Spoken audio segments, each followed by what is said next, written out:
All right, I know I'm going to get a lot of pushback on this, I'm sure, but I'm going to say it anyway.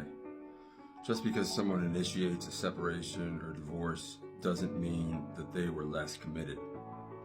Now listen, you might be that situation where you were committed, you're willing to do the work, you were growing, you were showing up, and you were with somebody who just never really showed up. Maybe they wanted the big wedding and cruise control after that, and ultimately initiated, and you're just dealing with all of the debris, the wreckage.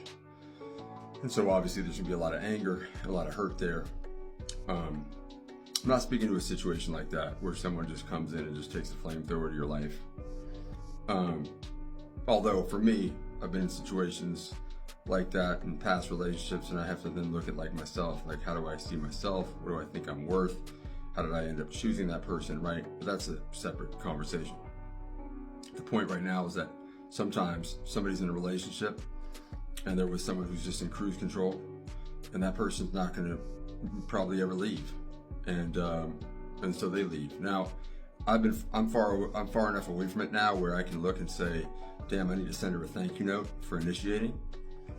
At the time, obviously, I felt betrayal, like unimaginable levels of betrayal, especially when you have kids involved, right? That takes that loyalty, that betrayal thing up 10x. But once I got far enough away from it and I dealt with all of those feelings and emotions, I was able to say, look, I wasn't happy. The relationship wasn't good. And better to end that than to just kind of stay miserable, right? Whether knowingly or not, sometimes you get so stuck in some normalized situation that you think it's all right, but at the end of the day, everybody around you's been looking at you for a while like, dude, what's going on over there? It sounds shitty. Just because someone initiates doesn't mean they're less committed. Sometimes they're actually the courageous one. I'm just gonna say it. I'm loyal to a fault. I never would have left. I never would have left. Is that good, bad, right, wrong?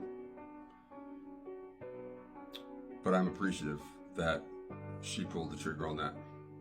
Again, it's personal, it's individual situations. This is not across the board, but I just thought that something like this should be said.